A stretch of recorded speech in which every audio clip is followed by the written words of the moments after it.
Hello and welcome. I'm Wireframe, and some people from the 2HDS community recently asked me, or commonly asked me, how I make my chiptunes or music in general. Some believe I might be using Tracker or any other tracking software, but in fact I'm using Reaper. And so I'll show you some tips and tricks how to make this stuff in Reaper.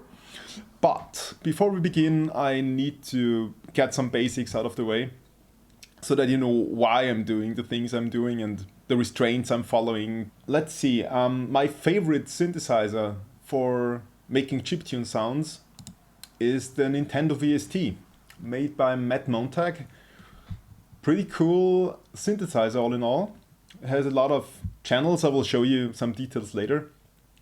But for now, check out their webpage. I will try to link it in the video because it explains the differences between a real triangle and the Tracker or the NES triangle. Yeah. What else can the NES VST do? It can emulate the NES triangle. It can emulate the NES square and pulses. It can emulate the noise channel and the DPCM channel.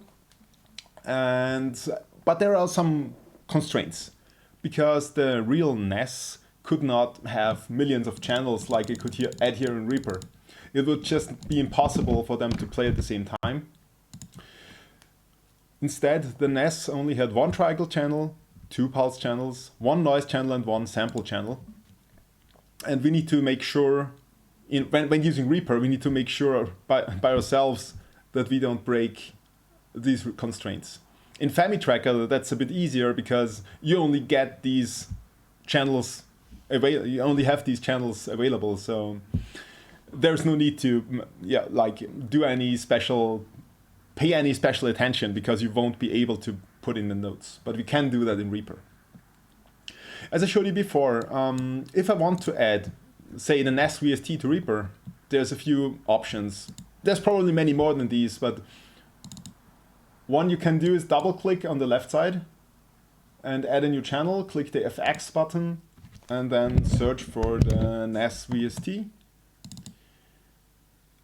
And after a few milliseconds, it loads up. And here you have the interface and you can draw in the notes. But more to that later. There's a second option, which is you can right click and go insert virtual instrument on new track, which makes things a bit easier. I will show you in a second why. The difference between these two approaches is the second one, the one I just added, it's already armed. It is already linked to MIDI, while the original one is not armed. It's not linked to MIDI. So if I draw some MIDI notes here, wait, it actually works. That's interesting. I thought you would need to switch it to MIDI inputs, but regardless, on the MIDI note here, where it is armed and everything, yeah, you can play the notes in the piano roll as usual with many DAWs. Well, as usual for Reaper at least. Yeah, there's also instrument templates which can be quite handy. So if I don't want to click virtual instrument, type in NES, because some people might have lots and lots and lots of synthesizers and you need to filter them first and then select them. You can prepare templates for that. So if you right click here, insert track from template, and I prepared some templates for the NES Sun Square or the NES Triangle. Let's check the NES Triangle. If we load it, it's already color coded because triangles for me, for some reason, they sound blue to me. So, and bass notes in general, because it's like I'm not sure why blue. At some point I came up with this color and said, this is gonna be my triangle, this is gonna be my bass notes. And so here I have everything prepared, it's armed, it's linked to MIDI, and I can just draw a note here and have my nice C3 triangle sound. What else can we do? Well, in theory, we can delete everything here and just start from a project template. You can save an entire set of instruments and load them all in this at once. So I can just load my template, and generates all these effects here. It generates my triangle channel, which is already set to triangle. It generates my noise channels, everything I could possibly need for my chiptune song. And if I ever need more channels, and I say I need something similar to Sound Square 2, I can just Control C, Control V, and just duplicate the track. And then I can still go in there and have the Soundsoft Square selected and pick another instrument instead. So these are the main methods I use to get my arrangements done quickly, or to get started quickly. I will go back to my tutorial project. All right, so a short primer on sound design before we begin. There's a few great resources online where you can check how these sounds are made, why these sounds are made, especially for more complex themes like the delta pulse code modulation. But let's just start with the volume and envelope for now. So if I add a new, say, Sound Square, then here I have a few things to select. I have my volume, I have my duty cycle square, for the square wave I mean. I have my pitch and my fine pitch. And these are, as far as I know, pretty accurate in comparison to, you know, the true, like the true 2A03 chip. What I like to do is to set my step time to 16 milliseconds. In fact, it should be 16.6, but so it's maybe closer to 17. But yeah, just put it. I'll just always put it to the left side. And yeah, the true Famicom could, like the sound chip of it, could do more complex things. It could loop through the pitch, so it would like you could just give it 2 steps and it would just keep climbing or keep falling. So it had more finely granular control. While here you can only put up to 64 LFO steps, which is a lot. And you also have a loop point, which is also great. So you can get some interesting envelopes going. Let's just start with the very, very basic square. So I'll create a new MIDI item by holding down Control and left clicking to create, yeah, a few bars of MIDI, or a few measures. What's next? Yeah, let's draw a note. Just make it half a bar. If I press spacebar, I can play it back. Yay, super interesting. So this is just a basic square wave. But we want to make it more interesting. Let's make a swell. So we'll start at a low volume and keep climbing. Let's see how it sounds. Maybe it's a bit slow. Let's use more steps to climb a bit slower.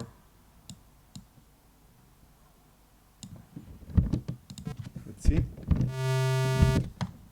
Well, let's do it more intense still.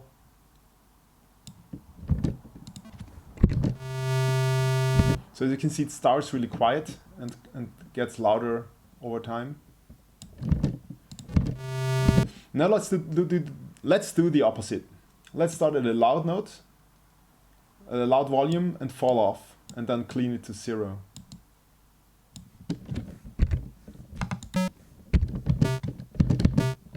And there we have a more percussive, more staccato sound. So if I put multiple of these notes next to each other, we can create a rhythmic pattern. Can make it even shorter, of course. Can go like that. However you like. You can also make something like, that's a bit like a delay maybe. So you can start at a high volume and then repeat a bit later, and then repeat a bit later. So that way it starts at maximum volume, falls off, and then a second, like a small increase in volume happens, and then a third small increase in volume happens. And that way you get like a repeated, you only draw one note, but it creates this rhythmic pattern. So it plays 3 notes. It sounds like 3 notes, basically, even if it's only 1. Of course, you can make it longer, like add more steps. Okay, that's not what I intended. Let's try it a bit like this. Let's see how it sounds. Yeah, and at the end, there's a very minor, it's like the lowest volume, so it keeps it held because there's the loop point here. See, there's like 36, minus 36 dB. If you wanted to taper off to 0, just drag it all the way down. Right, so now you could repeat that pattern and have it echo like this. Okay, well, maybe it's not quite like it's a bit like a delay, I guess. All right, what else can we do? Well, let's stick with the volume envelope for now. Let's keep it at a somewhat even level. I must say, I like the interface in a way, but it's a bit too clunky. I can't really tell how strong it is. I mean, where is full, where is one down, where is the center, where is 0? It's a bit hard to find sometimes. Okay, let's move on to the duty cycle. So we have our basic square, but the NAS had multiple pulse modes. Let's open up an oscilloscope for a bit.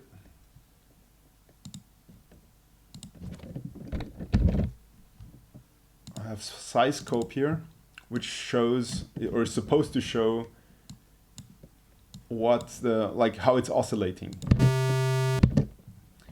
As you can see, the square is not perfect. It tapers off. And that's also, it's like an emulation of what really happens on the actual NAS. Because when you turn on power or turn off power, it takes a while to reach that certain point. And I also think that the creator of the NAS plugin added some sort of filtering to avoid aliasing and stuff. But for now, this is just the way I receive my, I get my sounds. I'm not sure how accurate they truly are, but I find they sound very true to the NAS. They sound clear, closer to it as if it were truly, like true squares. So it's more like, yeah, as you can see. Anyway, we wanted to talk about the duty cycle, right? So this is a 50% duty cycle, half of it is above, the second half is below the 0 line. Now let's use a 25% duty cycle. As you can see, it's like 3/4 up, 1/4 below the 0 line. And as you can imagine, it's the same with 12% and 6%. And these sound qualities are the core sounds you have, like these core options you have. And you can also shift the duty cycle while the sound is playing. So you can start at 50% and then taper down to 25. And it's a loop point here, so it will stay at 25. Let's listen how it sounds. So it will switch between these two, these two cycles. You can also shift multiple times. So you can go to 75% and shift down. And if you loop everything, like if you put the loop point to the start, you will have a warbly sound, which can also be made faster. So you can do it like, I don't know, like this maybe, which creates a more gritty sound. It switches through all the different duty cycles. And if you look here, there is a fairly different waveform to just the plain 50% square like this. So you can generate more interesting sounds. What I like to use the duty cycle for myself is I like to create a quick attack kind of sound. So I might I don't know, start at 50% and then taper down to 6% or to 12%, and to just have a plucky sound. So if you repeat that note a few times, you can clearly hear the difference. Versus, or you can also invert it. You can flip up from the 25%, just to create a bit more interest, right? Now, the next thing we can modify is the pitch. You have a few pitch options. Here I'm not 100% sure how true they are to the trueness, but they're close enough for it to work and to sound, at least to my ears, to sound like chiptune. Purists might not agree, but I do agree, and it's good enough for me. Now, with pitch, you can also create some sort of envelope to home in to the note, to start at a different sound, to create some sort of attack. So you hear this bloop, bloop, like this high frequency thing, versus the normal sound. Here it's just very static, but if you make an octave jump here, could even make it more extreme and pitch everything else down to like another octave. Okay, maybe I need to pitch it up here to make it fair. So here you can also check it here in the waveform. You will have a very high pitch sound at the beginning, and it tapers down and stays static on the in that case -12 pitch. Another option what you can use this for is for drums, right? So you can, let's add a few more steps, taper it down, maybe make it a bit shorter, half the notes here, maybe deeper. As you can see, you can create some sort of kick drum sound. Maybe it sounds a bit clipped, right? Because it's a square wave, but I mean, it's a percussion in a way. So you can use square channels not only for melody, but also for percussion. A different thing you can do, you can switch the waveform to triangle.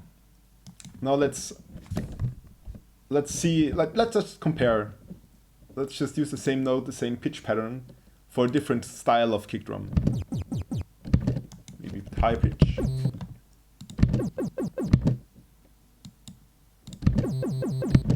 So here you have a bit, you can, to me it sounds a bit like, a tom maybe.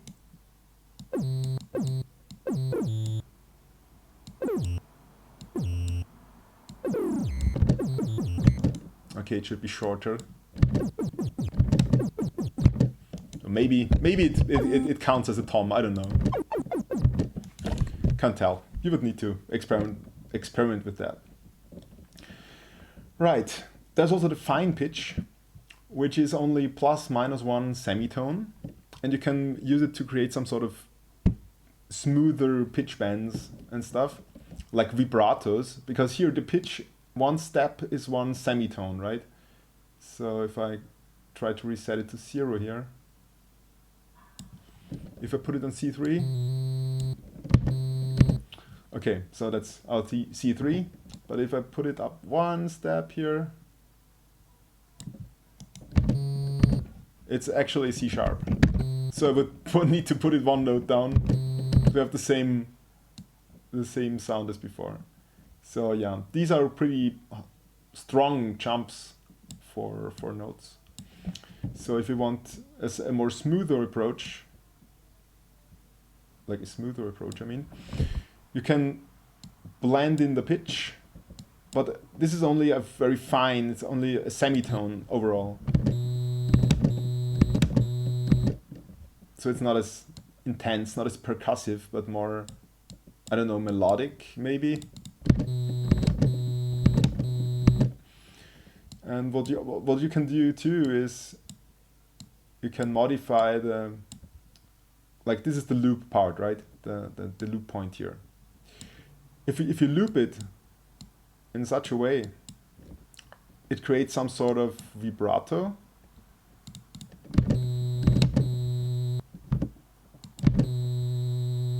So it oscillates a bit differently at the end. yeah, these are the basics, I think. Let's see if I forgot anything. Attack, swells, delay, reverb. Yeah, reverb is not really a thing.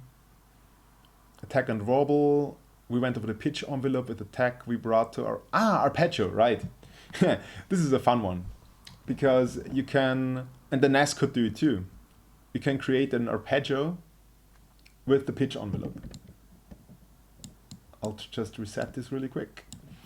Now, let's just assume the step time is not 16 milliseconds, but a multitude of that.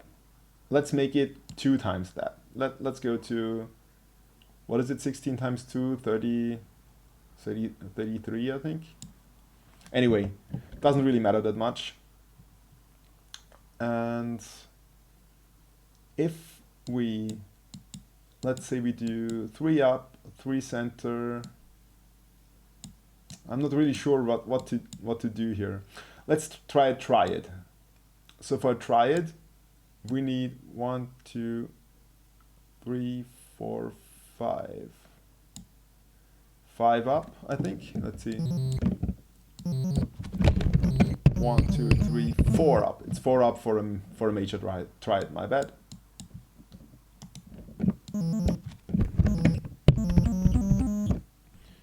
And yeah, let's do okay. Let's start from C. Then let's go 4 up. 1, 2, 1, 2, 3, 4. As you can see, I'm really struggling with the UI here. And then for the final note, we'll go up to the A, which is 5 more up.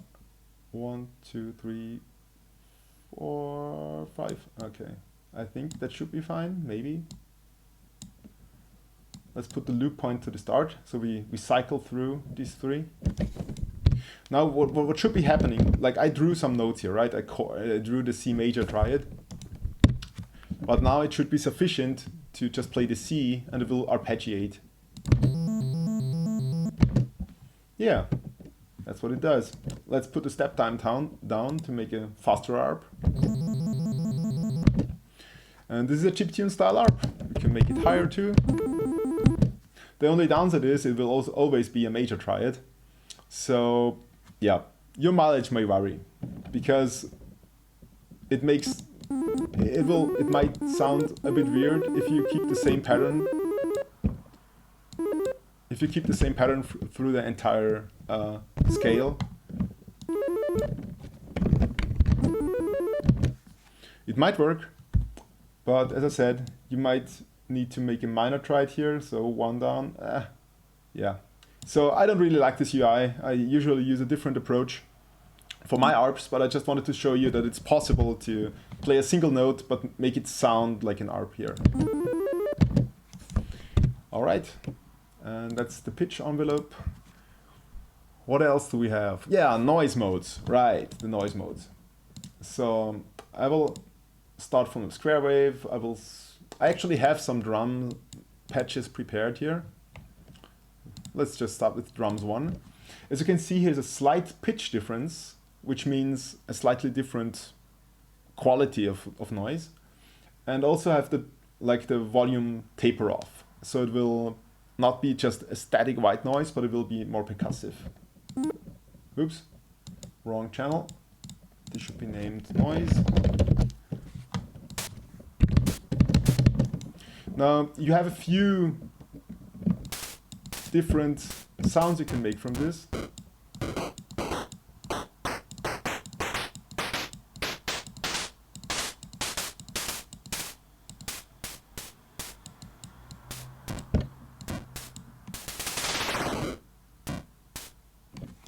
Right, so this is about the range of notes you can get, starting from a rather deep kick style sound, going to snare sounds around here, and these are more like hi-hats. And after this cycle here is done, it will just start from the beginning. I'm not sure why the programmer chose to do it that way, but yeah, it's the way it is. So this note sounds the same like this note, and it will just cycle. If you go further up, it will repeat the same pattern. So yeah, That's the noise channel mode 1, where you can make your 8-bit style sounds, noise sounds. But there's also a second mode. Let's see. I think I call it SFX. We'll smooth it out here.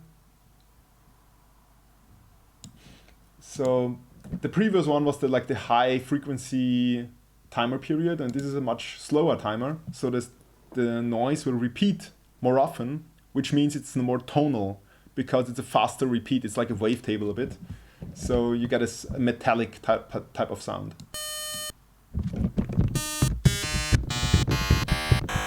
And those who played Undertale can guess where I think Metaton got his sound bank from when he gets first introduced, I think. So just the same with as with the other noise type, there's a few variants before it repeats from the start.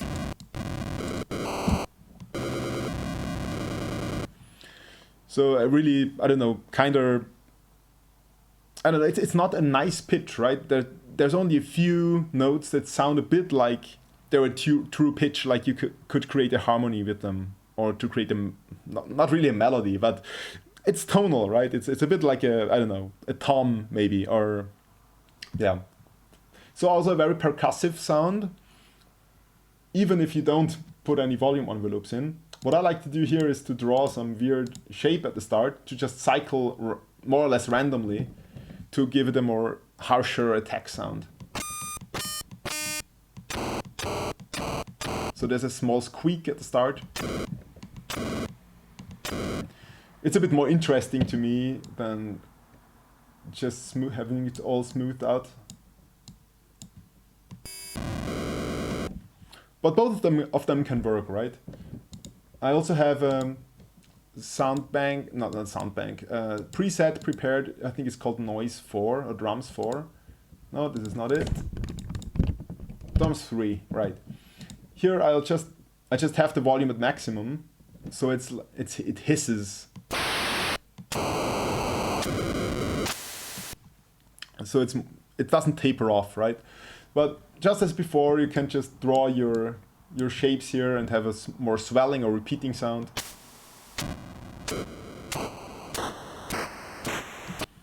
Whatever strikes your fancy, right? Actually, you should save this. This sounds quite nice. It's a bit echoey. So I'll just show you how to save a new type of sound in Reaper. Yeah, one more note. You can save your up to 20 banks into the plugin. But I don't like that. I rather like to save my stuff into Reaper. So I want to save this as echo drums. So I go here, save preset, and behind here let's call it echo drums. And now I have it here in my selection. I can go to echo drums and just reload this whenever I want it. And now I have my new drum sound. Right. I will not go into DPCM right now, data pulse code modulation. In the real NAS, you had one sample per pitch where you assigned a note to it.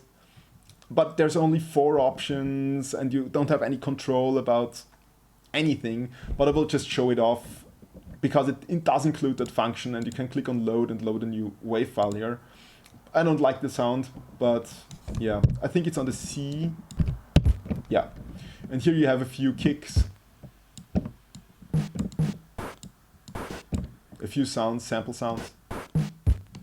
But I'm not sure how accurate they are to the true NAS. They tried to code it. You can read it up here on their page how they made the DPCM code. I'm not sure how accurate it is, but it's basically it crushes the samples. It divides the sample rate by 4, things like that. But in reality, like on a real NAS, you could choose the sample rate. And you can use higher quality samples, but they will eat up a lot of memory. And so you would need to save on, say, graphics on the game to have more complex synths. So yeah, I won't go into it, but in theory you can import synthesizer sounds here and just assign, like, I don't know, if you only have 4 chords in a song, you can just record each of these 4 chords with your favorite synthesizer and import it into DPCM, and you can just trigger that sample here and have a fairly nice chord, a fairly complex chord backdrop. So yeah, that's that. I think there's also different ways that the NAS use DPCM. I think you could change. I think you could use a single sample and repitch it, because there's some sort of pitch table which I've found on here, where it compares also the difference in frames and stuff. But this is rather complex. But if you're interested in it, feel free to read up. I will try to give you the links here. Oh yeah, one more note. Notes on tempo. I can't really explain it that well because I don't really know how these frames and subframes and everything, how this works on a true NAS. So I usually, honestly, disregard these limitations. But in reality, if you pick any beat per minute that is not a multitude of, I don't know, 30 or something, it will use some sort of groove where even if you play 3 notes at the same length, the tracker will make it longer or shorter just by a bit to fit it on the next frame. And I just disregard this. Sure, it's not as purist, but it's good enough for me. Right, before I forget, there's also the volume quantization. I'll just load up a new NAS synthesizer and keep it on mute so that we don't bleep around. If I just draw a few notes here. By the way, with control click drag, you can duplicate and copy paste certain notes you selected. Right, so now here we have a few notes, and we can draw these 127 different MIDI velocities here, but the NAS had only 16. So now we will quantize it. We can go to Control F2. Control F2 will give you event properties, which is the same as if you went to View, Event Properties. And now in velocity, if you need to select all the notes you want to quantize like this, go to velocity, type divided by 16, because we have 16 options on the NAS, click apply. And now it's very squashed down here. It will be very quiet, not desirable, so we will boost it up again, times 16. And now we have the quantization in effect. Because we introduced rounding errors. Because if you divide something by 16, but you need to land on a whole number, you will lose some precision here. So the NAS quantization looks like this. What we need to keep in mind though is that we also have these 16 options here. If you always have the notes at full power and we only use this method here, it will be just fine. But as soon as you use, let's say, a plug sound, which uses multiple options here, it will create more than 16 volumes overall, because this volume attack here is different from, can be played back at 16 different volumes, but the true NAS probably cannot create this. I'm not 100% sure, but I think it might be one of the weak points of composing like this in Reaper. But I think it's close enough, as close as you can get with reasonable effort. So now you know how I set up my instruments, set up my projects, how I do arpeggios, percussive sounds.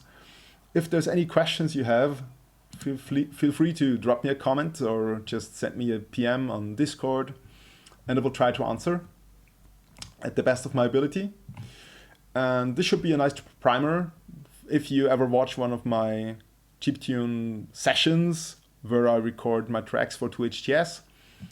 Now it will make more sense, I hope, with all the windows that might be popping up and all the selections I might make. So I hope you enjoyed this video. Have a nice day. Bye.